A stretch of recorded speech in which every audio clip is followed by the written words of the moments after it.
নমস্কার বন্ধুরা, এটাই হচ্ছে আমাজন জঙ্গল, যেখানে প্রতি পরতে পরতে রয়েছে রহস্যের হাতছানি।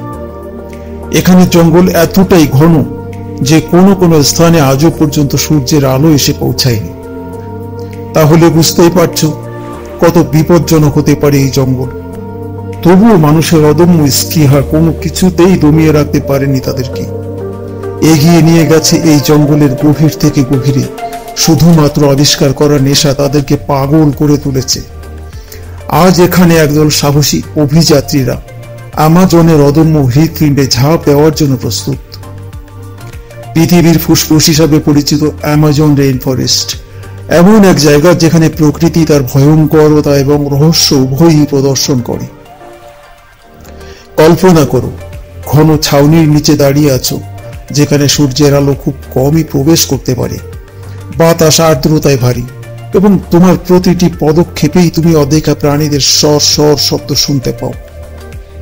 এটা অন্য এক জগতে পা রাখার মতো, এমন এক জগৎ যা সময়ের মতোই প্রাচীন গোপনীয়তা ধারণ করে। কিন্তু সাবধান, আমাজন শুধু সৌন্দর্যের জায়গা নয়, এটি পৃথিবীর সবচেয়ে বিপজ্জনক প্রাণীদের আবাসস্থল। উদাহরণস্বরূপ জাগুয়ারকে নেওয়া যাক। এর শক্তিশালী গঠন এবং গোপন প্রকৃতির সাথে এটি জঙ্গলের শীর্ষ শিকারী। অথবা অ্যানাকোন্ডা বিশ্বের সবচেয়ে বড় সাপ, যা পুরো শিকারকে গিলে ফেলতে সক্ষম। পিরানহা মাছগুলোকেও ভুলে যাওয়া যাবে না, যাদের ধারালো দাঁত মুহূর্তের মধ্যে মাংস ছিঁড়ে ফেলতে পারে। তবু এই পূর্ণ ক্রোধের মাঝে অ্যামাজন অসাধারণ রহস্য ধারণ করে। এখানে এমন উপজাতিরা বাস করে যারা কয়েক শতাব্দী ধরে এখানে বসবাস করছে। তাদের জীবনযাত্রা আধুনিক সভ্যতার দ্বারা বেশিরভাগ অস্পৃষ্ট হয়ে রয়ে গেছে।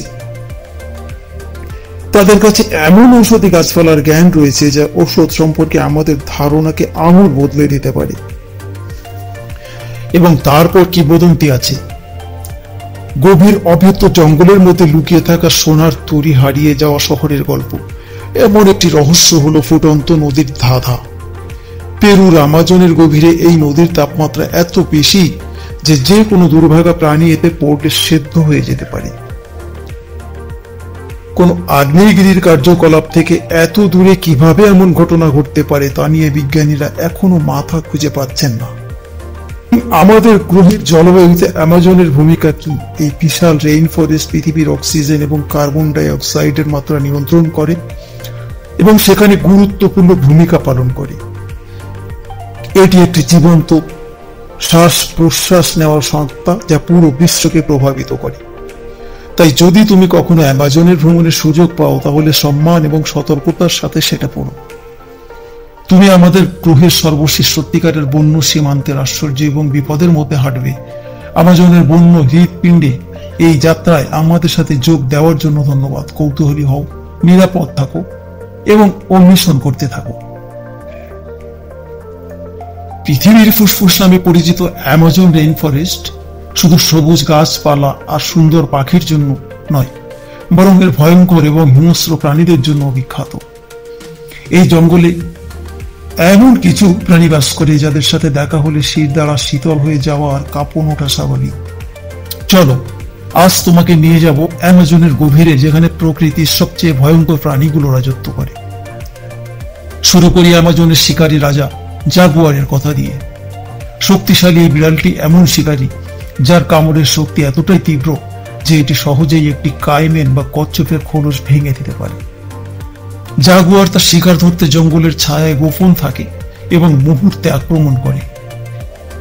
এদের প্রধান খাদ্য হরিণ, পেকারি, এমনকি ছোট কুমির পর্যন্ত। আমাজনের এই নিঃশব্দ শিকারী প্রকৃত অর্থে ভয়ঙ্কর। সবাইকে হ্যালো, আজকে আমি তোমাদেরকে আমাজন রেইন ফরেস্টের রহস্যময় জগতে একটা রোমাঞ্চকর ভ্রমণে নিয়ে যাব।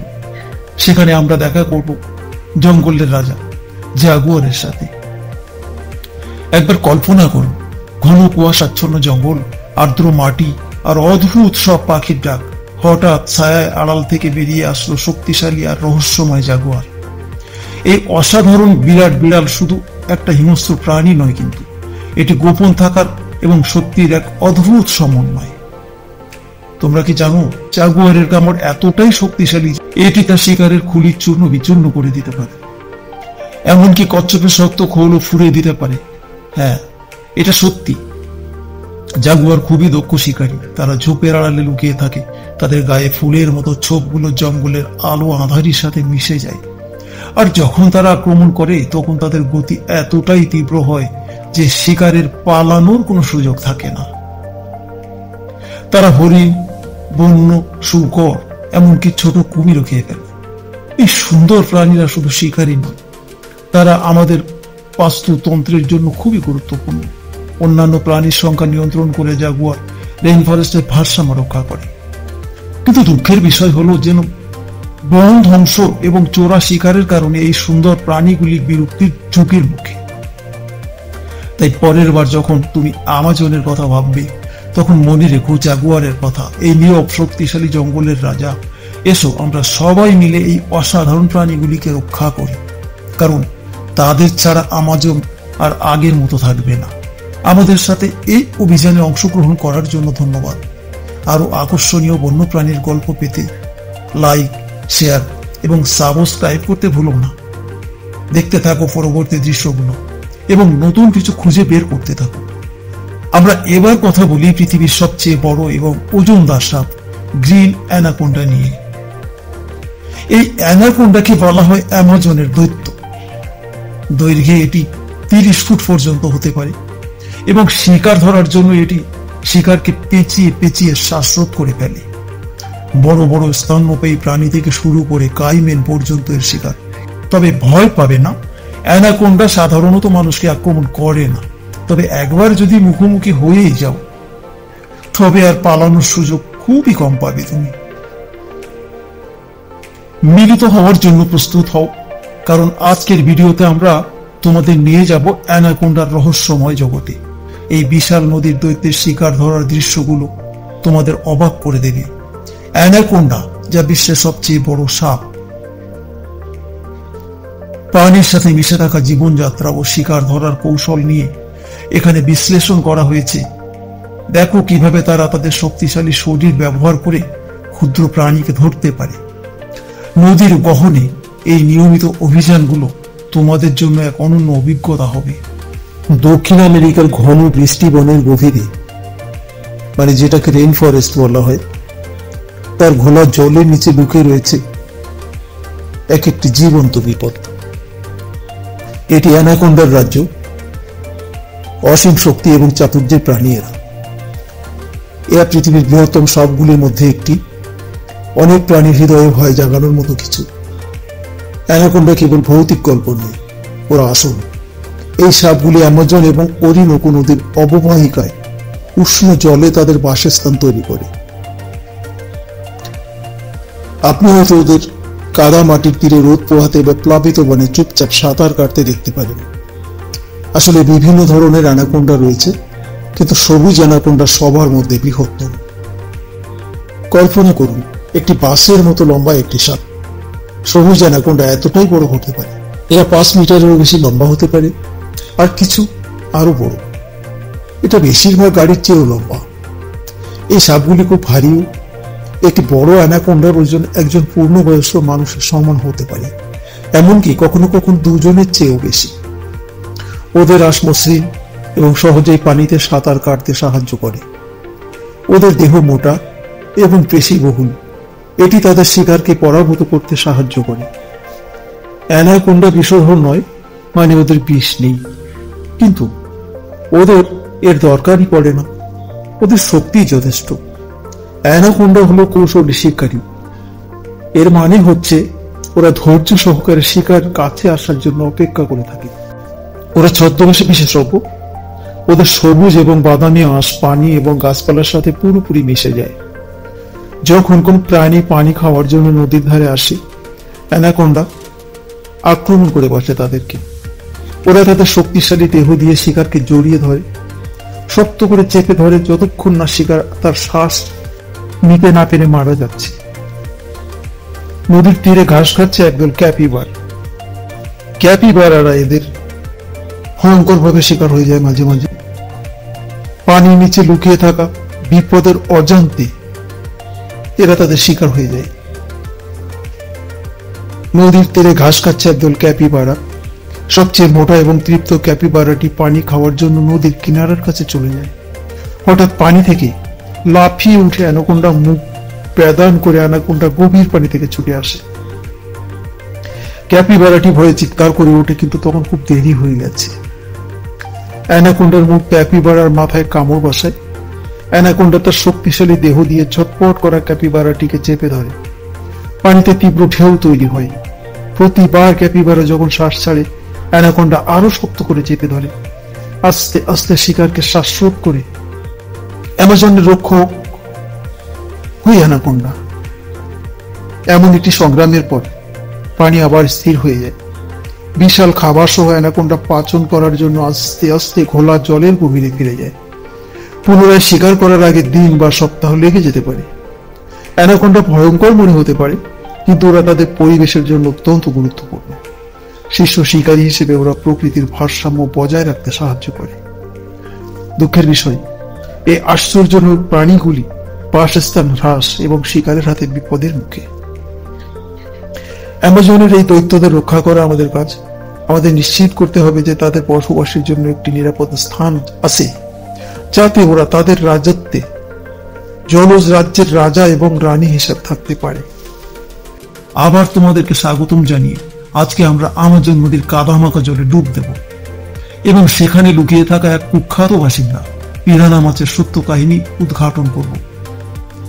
নদীর এই রক্তপিপাসু শিকারীদের নিয়ে আলোচনা করতে গিয়ে একটু সিটের কিনারায় বসো, রোমাঞ্চকর কিছু দেখতে পারে। এখন পিরানা শব্দ, এটি শুনলেই মানুষের মনে ভেসে ওঠে এক উন্মাদ খাওয়া দাওয়ার ভয়ঙ্কর দৃশ্য। মাছগুলো কয়েক সেকেন্ডের মধ্যে শিকার ছিঁড়ে খাচ্ছে, কিন্তু এই ক্ষেত্রে কি সত্যি যথার্থ, নাকি হলিউডের সিনেমাগুলো এদের হিংস্রতা বাড়িয়ে দেখিয়েছে? চলো জেনে নেওয়া যাক। পিরানা এক বৈচিত্র্যপূর্ণ মাছের দল। দক্ষিণ আমেরিকার নদী ও হ্রদে প্রায় 30 থেকে 60টি ভিন্ন ভিন্ন প্রজাতির পিরানা পাওয়া যায়। এদের মধ্যে সবচেয়ে কুখ্যাত হল লাল পেট পিরানা। এদের শক্তিশালী চোয়াল আর ধারালো দাঁতের জন্য এরা পরিচিত। এই মাছগুলো 13 ইঞ্চি পর্যন্ত লম্বা হতে পারে এবং দল বেঁধে শিকার করে, ফলে এরা পানিতে এক ভয়ঙ্কর শক্তি হয়ে ওঠে। ভয়ঙ্কর খ্যাতি থাকলেও পিরানা আসলে বেশ সতর্ক শিকারী। এরা মরা বা মৃত প্রায় প্রাণী খেতেই বেশি পছন্দ করে, জীবন্ত শিকার আক্রমণ করার চেয়ে। তবে খাবারের অভাব হলে দুর্বল বা আহত প্রাণীদের আক্রমণ করতেও এরা পিছপা হয় না। এতে এদের সুযোগ সন্ধানী স্বভাবেরই প্রকাশ পায়। একদল লাল পেট পিরানা একসাথে পানিতে সাঁতার কাটছে, কল্পনা করো তো। এর তীক্ষ্ণ ঘ্রাণ শক্তির কারণে কয়েক মাইল দূরে থেকেও রক্তের সামান্যতম গন্ধ এরা টের পায়। শিকারের সন্ধান পেলে এরা সেটিকে ঘিরে ফেলে, আক্রমণ করার মতো যোগ্য কিনা তা যাচাই করে। শিকার দুর্বল মনে হলে পিরানা অবিশ্বাস্য গতি ও নিখুঁত কৌশলে আক্রমণ করে। কিন্তু এখানে একটা কম জানা তথ্য হলো পিরানা বড় প্রাণীদের শিকার করে। এখানে একটা কম জানা তথ্য হলো পিরানা বড় প্রাণীদেরও শিকার হয়, যেমন কাইম্যান, এক ধরনের কুমির, নদীর ডলফিন, এমন কিছু পাখি প্রজাতিও পিরানা শিকার করে। অর্থাৎ এরা যদিও ভয়ঙ্কর শিকারী, নদীর বাস্তুতন্ত্রের এক গুরুত্বপূর্ণ অংশ। শিকার আর শিকারীর মধ্যে একটা ভারসাম্য বজায় রাখতে এদের ভূমিকা কিন্তু অপরিহার্য। মনে রাখতে হবে, পিরানা মানুষের জন্য তেমন কোনো হুমকি নয়। এদের কামড় যদিও বেদনাদায়ক হতে পারে, আক্রমণের ঘটনা অত্যন্ত বিরল, আর তাও ঘটে শুধুমাত্র যখন মাছগুলো হুমকি বা উস্কানি অনুভব করে। তাই পরের বার যখন তোমরা পিরানা বহুল পানির কাছাকাছি যাবে, তখন তাদের জায়গাটাকে সম্মান করো, এরা তোমাকে সম্মান করবে। উপসংহারে বলতে গেলে পিরানা হলো এক অদ্ভুত প্রাণী যাদের নিয়ে ভুল ধারণা রয়েছে। শিকারী এবং শিকার উভয় রূপে এদের ভূমিকায় অ্যামাজন নদীর বাস্তুতন্ত্রের জটিলতার দিকে আলোকপাত করে। সুতরাং পরের বার যখন পিরানার কথা ভাববে, মনে রাখবে নদীর এই শিকারীদের নিয়ে চোখে যা দেখা যায় তার চেয়ে অনেক কিছুই আছে। এই পানির নিচে রোমাঞ্চকর অভিযানে আমার সাথে থাকার জন্য তোমাদেরকে অসংখ্য ধন্যবাদ। ভিডিওটা যদি ভালো লেগে থাকে, আবারও বলছি, এটাকে লাইক করো, সাবস্ক্রাইব করো আরো রোমাঞ্চকর বন্য প্রাণী নিয়ে কন্টেন্ট পেতে বেল আইকনটিও চেপে রাখো। পরের বার পর্যন্ত বন্যই থাকো। তোমার কি মনে হচ্ছে ছোট মাছ নিরাপদ? অ্যামাজনের পিরানা তোমার ধারণাটাই বদলে দেবে। রক্তের গন্ধ পেলে পিরানার দল মুহূর্তে যে কোনো প্রাণীকে টুকরো টুকরো করে খেয়ে ফেলে, বিশেষ করে রেড বেলি পিরানা। অ্যামাজনের নদীতে সাঁতার কাটতে গেলে সাবধান থাকো, তুমি হয়তো তাদের পরবর্তী খাবার হয়ে যেতে পারো। চোখ বন্ধ করে একবার ভাবো, তুমি অ্যামাজন নদীতে ঘুরে বেড়ানো ছোট্ট একটা মাছ, কিন্তু বিপদ তোমার আশপাশেই লুকিয়ে আছে। নিজেকে কি নিরাপদ মনে হচ্ছে তোমার? উত্তরটা হচ্ছে না, কারণ অ্যামাজন নদী হলো পিরানা মাছের রাজত্ব। পিরানা দেখতে ছোট হলেও এরা খুব ভয়ঙ্কর শিকারী। দক্ষিণ আমেরিকার অ্যামাজন নদীর আবহাওয়া গরম এবং আর্দ্র। নদীর পানি এত ঘোলা যে ভিতরে কিছু দেখা যায় না, আর এই পরিবেশ পিরানাদের জন্য একদম জম্পেস। এরা দল বেঁধে থাকে, আর এই দলে কিন্তু শত শত পিরানা থাকতে পারে। পিরানাদের দাঁতগুলো ধারালো ব্লেডের মতো, আর তাদের চোয়াল ভাবো একটা শক্ত লোহার ফাঁদ। এরা মাংস খায়, অর্থাৎ এরা মাংসাশী। সবচেয়ে ভয়ঙ্কর হলো লাল পেটওয়ালা পিরানহা। এরা খুব রাগী, এবং তাদের এলাকায় কেউ ঢুকলেই তারা তেড়ে আসে। পিরানাদের ঘ্রাণ শক্তি অসাধারণ। অনেক দূর থেকেও তারা পানিতে রক্তের গন্ধ টের পেতে পারে, আর রক্তের গন্ধ পেলেই যেন এদের জ্ঞান হারিয়ে যায়। তখন পথের সব কিছুতে এরা হামলা করে বসে, এমনকি বড় বড় প্রাণীদেরও ছেড়ে কথা বলে না। তাই অ্যামাজন নদীতে সাঁতার কাটা মোটেও নিরাপদ নয়, কিন্তু সাবধান থাকাই বুদ্ধিমানের কাজ। পিরানা আমাদের মনে করিয়ে দেয় যে প্রকৃতি কতটা শক্তিশালী হতে পারে। বন্ধুরা, আমি আশা করছি এই এপিসোডটি তোমাদের ভালো লেগেছে। আবারও অনুরোধ করছি, যদি সত্যি ভালো লেগে থাকে তাহলে একটি লাইক, একটি কমেন্ট, একটি শেয়ার, এবং এটিতে একটি বেল আইকন আছে সেটি টিপে দাও।